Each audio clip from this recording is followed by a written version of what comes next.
Welcome to Season 2, Episode 6, The Cutie Pox. This episode isn't nearly as bad as I make it out to be, if we're being real, and we're just gonna slap the bad friend point on Apple Bloom for basically all the same reasons as Twilight in that other episode, and move on. Another CMC episode. Remember how I enjoy most of Season 2? Well, we've arrived at one of my few dislikes. Well, let's get into it. CMC are going for bowling cutie marks. Bon 51.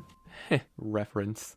The Big Lebowski, if you don't know. These two have the same cutie mark with some minor color shifting and mirroring. This is an even funnier detail for this episode considering how important cutie marks are for it. In case you were wondering how ponies bowl in the first place, well, Apple Bloom wonders too. Sweetie Belle headbutted it and it went nowhere, Scootaloo kicked it and it went everywhere, and now Apple Bloom is just trying to bite it. And succeeds somehow. That's impressive jaw strength, but also concerning with how uncomfortable that would probably be. Yet she gets a strike, so she must be doing something right. Also note that this is the exact same ball that she just threw. And yet every pony cheers for a bowling cutie mark appearing, but it's just some random colt instead, who apparently also threw the exact same ball that Apple Bloom did. This does technically help set up the episode's quote-unquote plot, so for posterity's sake, Apple Bloom is getting cutie mark envy again, but more so than ever is the plot. So yeah, we got jested. Apple Bloom's ball just stalled out from how bad it was. All of the CMC failed miserably.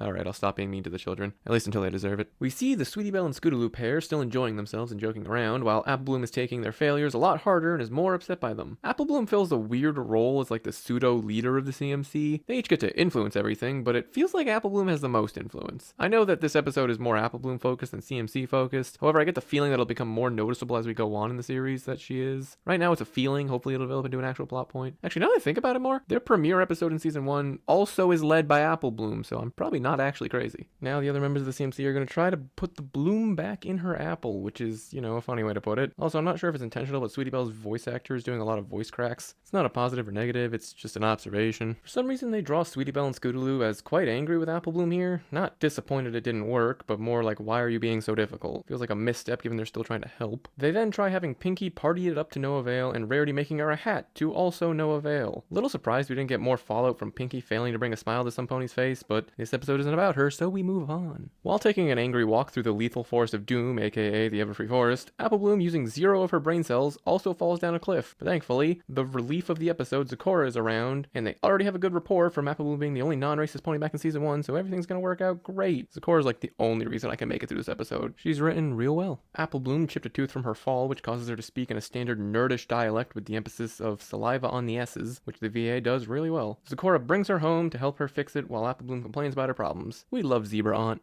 Apple Bloom messes up Zecora's craft with her complaining. Classic CMC. We literally just went through this with Sweetie Belle. Though Apple Bloom does display at least some self-awareness, unlike Sweetie Belle, claiming that she's too impatient to be patient, which might make it worse that she's still acting like this, but I guess self-control is one of the last things kids learn, so I guess we'll accept it for now. With just a simple brew, Zecora fixed Apple Bloom's tooth good as new. Seriously, Zecora is as overpowered as unicorns. I want pony healthcare, man. Apple Bloom notices how Zecora has an elixir or brew for basically everything that ails ponies and gets the devious idea to have Zecora, a zebra, with only general knowledge of pony exclusive cutie marks, brew her a concoction that can give her a cutie mark. This naturally would go very well, and there would be no problems. Wait, why are there 15 minutes in the episode still? Thankfully, Zecora shuts her down immediately, repeating what literally every character outside of the CMC has been saying, that, quote, time is the only way to get your mark, end quote. Though she says it in a fun rhyme, I'm just not gonna bother right now. So, Apple Bloom starts observing Zecora's work as Zecora makes a brew for a rooster who's lost his crow, using a plant called, quote, heart's desire, end quote. How convenient for Apple Bloom and inconvenient for us. It's also the flower that just grows around Ponyville. I'm a little surprised there aren't more incidents involving it, to be honest. Zecora then leaves to go get Amethyst, a flower that will bring out the full potential of her brew, which Apple Bloom brushes off. Sure hope this potentially important piece of information doesn't come back to bite her in the markless backside. It actually doesn't. I think this is just to get Zecora out of the scene. We then cut over to the schoolhouse where every pony is playing and having a nice time. Wait, no, get away. You're in danger, little one. No!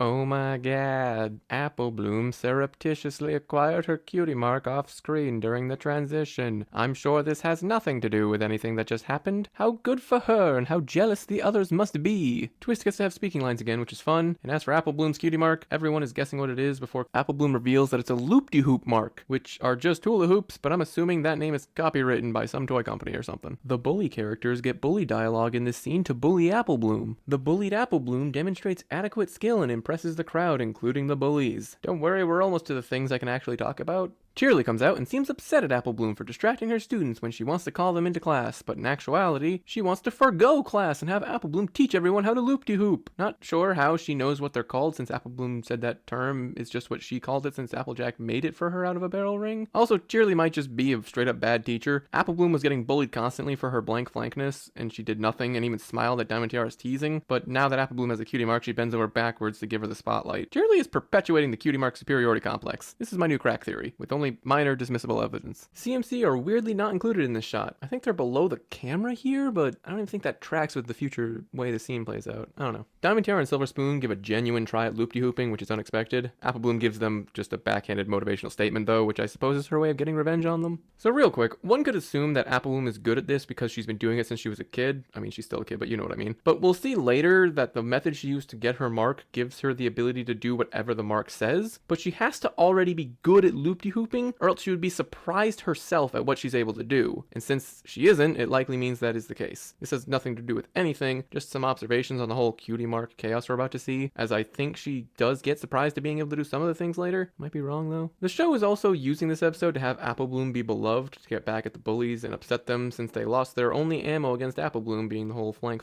thing. And it might lead into why they bully her to begin with, that being that Apple Bloom is actually a pretty good person and would be more popular than them, despite the fact that backhanded motivational blurb earlier will ignore that. She hasn't been directly negative or hostile towards the duo yet, and has mostly just been happy that everyone likes her. However, she's going to conflate liking her with liking her mark, which is the whole problem with her mindset to begin with, thinking she can't be liked or be popular or be a complete being without her cutie mark. Also, Cheerly is still not getting back into education and just making Apple Bloom do more tricks. She's quite the irresponsible one, this one. Okay, I take back what I said like literally 10 seconds ago. Apple Bloom just gets up in Diamond Tiara's grill and belittles her. So there goes that. So I'm not positive, but I don't think it's possible to achieve liftoff with a circle spinning really fast. I think the reason helicopters work is because they're straight lines that form a circle and push the air down, but the circle here would be inconsistent in its downward force if it's even able to make any.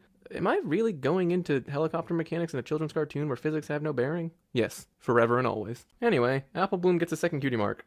Wait, what? She also falls farther than she fell during the ziplining incident and didn't even get a scratch, a bit of dirt, or dizzy. I'm starting to think the bodily harm they come to is entirely arbitrary. But yeah, here's the problem with Apple Bloom's quote-unquote solution. She gave herself a disease that manifests cutie marks. She doesn't know it's a disease yet, but like that's what she did. She thought she was doing magic, I guess. Or alchemy, I guess, if we're going based off of her knowledge of Zecora. Diamond Tiara calls the marks fake and asks Cheerly if she's ever heard of a pony with 2 cutie marks before. And yes, I have. This is either a super subtle detail or I'm just going to overanalyze the heck out of this. Apple Bloom picks up the ring with her tail here, despite originally leaving it on the ground and seeming too nervous or confused to continue spinning the ring. However, this could be a subtle nod to what's coming up with Apple Bloom being forced to perform the acts on the cutie marks with no way to stop herself from doing it. Again, I don't know if this is an intentional detail, but I think it's neat regardless. Snips and Snails having the sticks and plates to throw at Apple Bloom does actually make sense to me, considering their love of Trixie and her show and the fact that they have their own magic show as well, so they probably have plenty of props. Any other characters and I'd be wondering where they got them from, but for some reason these two just tracks for me. As we can see, despite Apple Bloom never having any indication of being able to spin plates, she can do so effortlessly. We can even see the surprise in her own expression, and you know how much I love expressions. Apple Bloom's dumb is showing, as she just immediately thinks this is a good thing, despite no one ever hearing of this happening, and she knows she's used an unnatural means of accomplishing the first mark, and now she decides to parade around town with every pony to show off her quote-unquote talents, with Cheerly just going along with it. I'd give her a "you tried" sticker, but she really didn't. So much for school. Oh good, a Rainbow Dash cameo. But Apple Bloom also performs a trick that could cause severe bodily harm to another pony just for the sake of showing off with skills she didn't earn. That's some severe negligence. And even if you think the effect giving you those abilities are magical, you don't know when it might wear off or become unstable, so this is highly irresponsible. Well, duh, she's a kid. Of course she's not responsible. Y'all, the Apple family are some of the most responsibility-pilled families in this show. Apple Bloom is even in charge of some of the chores on the farm. This is just a straight-up failure on her part. Even with all the crap I've given Applejack, especially in an episode like Applebuck season, that episode is still fueled by a sense of responsibility that Applejack feels to get the work done. The arrogance and stubbornness that she displays is also a factor, but at its baseline, she feels compelled to get it done and refuses help because she feels responsible for that work. Actually, still not sure where Apple Bloom was in that episode. Granted, she's a filly, so she doesn't really have the power to buck the apples down, but she's an earth pony. But actually, I think we see her try and fail at some point in the future, so that's probably why she didn't help. She literally couldn't. But you get my point.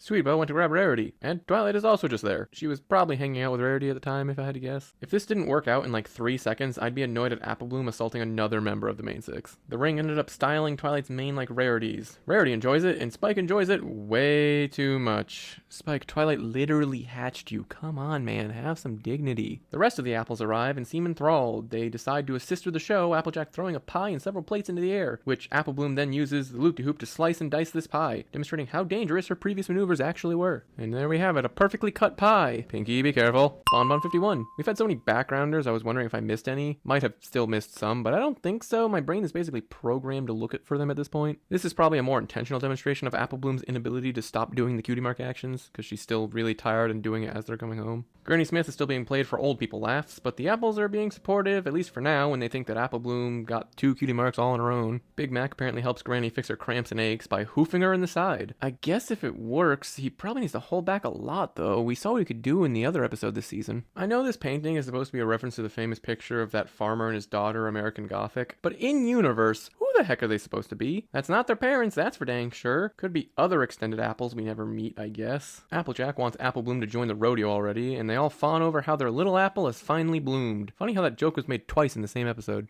Oh hey, it's our first look at Applejack's room. It's very plain and cozy, as expected of her. She also has not one but 2 lassos available for lasso-related emergencies. Wait, why is there a doorknob there? It doesn't look like the other wall hangers used in this shot. It looks just like the doorknob. That's a weird error. Also, this hat doesn't look like her regular hat, though it's supposed to be. Her regular hat has like that little chip taken out of it. This one looks perfect. It could be hidden behind the top of it, I guess, but that's a weird detail. This one's also like flat on the top and doesn't have like the curve in the top that the other one I think does. Applejack discovers Apple Bloom has a 3rd cutie mark, and Apple Bloom finally asks for help as she is literally being forced to tap dance and can't sleep. I guess she was able to sleep while spinning the plates in the ring, but the tap dancing is what broke it. Oh hey, Apple Bloom's toy chest has the loop-de-hoop on it, so I guess Applejack didn't like invent loop-de-hoops, but just made one for Apple Bloom instead of buying one, I guess. Also, you'll note that the sky is currently nighttime, and there's gonna be a scene transition somewhere soon here, and it's gonna suddenly be daytime. We'll get there in a second. Applejack, clearly distressed, decides to bring Apple Bloom to Twilight as she trusts Twilight to be able to figure things out. Good job, Applejack, asking for help from someone you think would know more about things than you instead of just failing until things got worse, like how a lot of episodes tend to roll out. So we can see here that the sky is now daytime, but in the time it took them to get from their farm to Twilight's, apparently the sun rose, which I originally was like, that doesn't make a whole lot of sense, but we'll see later how hard it is for Apple Bloom to travel, and Applejack isn't really capable of keeping her still or carrying her while she's like this, so I guess it's fine. Regardless, moving on, Spike once again coming in as like the master of organization and memorization. He grabs the book Twilight needs immediately. Twilight also mentions how she was reading about strange pony diseases recently. We could call this convenient, but Twilight is such a study nut, like how she was studying the stars and meteor showers right next to a meteor shower as it was happening. It's safe to assume the show has her studying whatever is needed at any given moment. However, she also never knows literally everything and isn't just used as an exposition patsy whenever they need it all the time. Kind of like with Poison Joke or not knowing much about zebras. It all comes down to what the episode needs, which isn't the best writing, but it's what we got. This puzzling pony plague afflicted a population of ponies back in the Paleo Pony period, is what Twilight reads to educate everyone on the current situation. Also, I would like it known that Applejack's hat does have a weird little thingy on it, and definitely had a divot in one of the previous shots, so I am gonna call my hat call out correct. She also reveals, as I said, that ponies afflicted will be forced to perform the acts associated with the cutie mark. Glad it's a kid's show. Imagine the bloodbath that could happen if you get like a serial killer cutie mark or something. Ugh. There's also something funnily ironic about like a serial killer cutie mark. Like that's just kind of funny to me. Twilight ends the revelation hour by saying that there's no known cure in pony history. I specify that for a good reason. But more importantly, French exists in the pony world. I'm not sure whether to be impressed, confused, or disappointed. Applejack also calls it, quote, speaking in fancy, which is, a funny joke. As much as I'm not the biggest fan of this episode, it does have some pretty funny jokes in it, I'm gonna be real. Applejack says they need some pony to whip up a cure, to which Twilight corrects her, not some pony, some zebra. Hell yeah, Zecora, you get those compliments. Another reference to a famous painting, this time the birth of Venus. Weird how there are 2 references to famous paintings in the same episode. This is also a very commonly referenced image appearing in several other shows and movies, though I couldn't really tell you many of them off the top of my head. I think Phineas and Ferb does it with Doofenshmirtz at some point, but that's the only one I could really think of. Bonbon 52. Now, there's a lot of bonbons this episode. Okay, so did her getting the Lion Tamer cutie mark spawn lions magically because of the Cutie Pox, or are there just lions here for no reason? Or was Fluttershy caring for some sick lions that escaped? How dare this joke make no sense? So this old guy Apple Bloom beats at chess by the way, chess exists in the pony world, is pretty much the exact same model as the grand pair in the Apple Family History episode all the way in season 7. The mane is slightly different, and the cutie mark is obviously different, but yeah, pretty much the same thing. Did the cutie mark spawn a fencer? Does Ponyville just have a fencer hanging around? Definitely haven't seen a sword cutie mark so far. Actually, what marks do the royal guards have? Let me check. Oh, they wear armor that covers it, so we don't actually see their marks, I guess. Interesting. Probably the exact reason for not showing something like that would be like a sword or a spear on their mark, and they don't want to show that in the kids' cartoon, I guess. What about that legionnaire from the pillars?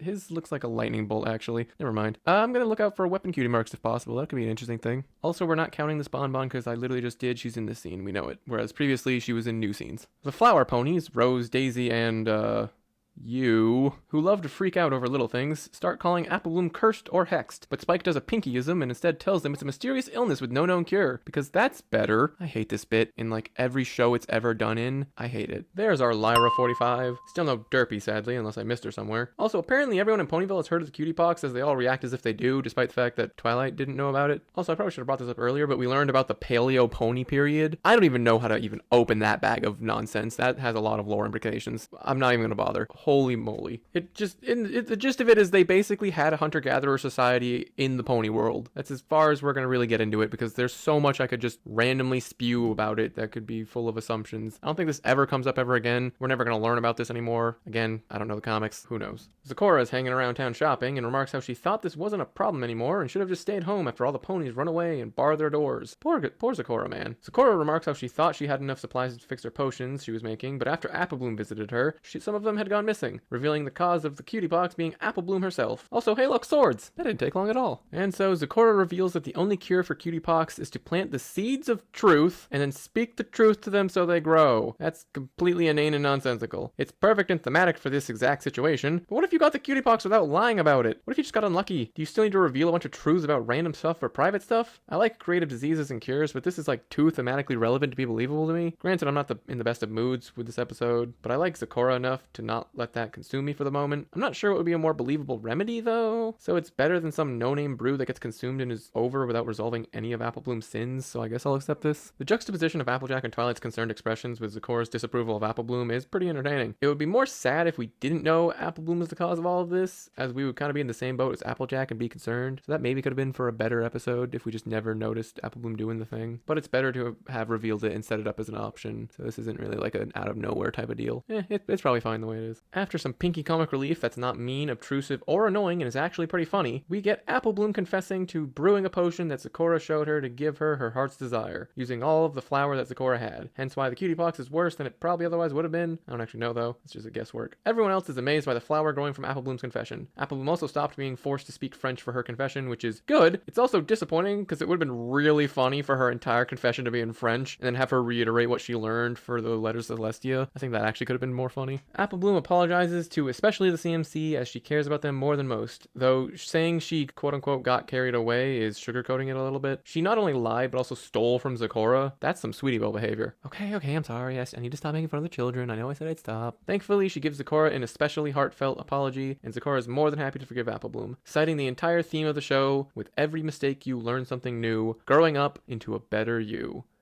Then she Batmans away for some reason. Based Zecora. Twilight requests Apple Bloom write her lesson to Celestia, which I think makes this the first CMC letter to Celestia, as usually Twilight writes it on their behalf, I think, from the other episodes. I mean, maybe they were the ones who told Spike, but I feel like it's usually Twilight being like, your youngest people learned a special lesson. I don't remember. If you haven't figured it out already, the more the series goes on, you're going to learn how really bad my memory is. Seems like it's okay now, but we're only on 2 seasons. The letter is thus, quote, waiting for your heart's desire can be really tough, and you might be tempted to take a shortcut, but that kind of dishonesty never works, because you didn't earn what your heart desires. The only cure is being honest with your heart and others, end quote. Solid lesson, no notes. I'm a big proponent of honesty over basically everything. Lies, no matter how sweet, will only cause pain when revealed, outside of, like, surprise parties or something. Unless you have a party of one situation, in which case maybe just avoid the surprise parties. Applejack says Apple Bloom finally learned the power of patience. Apple Bloom will now proceed to have several more episodes about impatience in the future. Of course, the CMC can't stay patient even for this episode and just run off to plan more activities to earn their cutie marks, which is gonna be be them going to bother Zecora again to try and learn potion making, which is actually a plot point that comes back in the future, so that's cool. Anyway, outro. And that was season 2, episode 6, the Cutie Pox. Honestly, my mood when I was actually recording the notes and taking the screenshots and stuff for the episode was a lot worse than when I'm recording the audio for it, so I could have just changed what I was saying for a lot of things to be less upset, but I feel like it's better to get my actual emotions at the time rather than change it to be my more level-headed self after the fact. Feels more natural and real that way. Regardless, for this episode, I think I'm just gonna slap it with a 5. I don't really think I care enough about any of the negatives in there, and it's a pretty funny episode, so I'll just give it an average. That's about as far as I'm willing to go, so I'll see y'all later.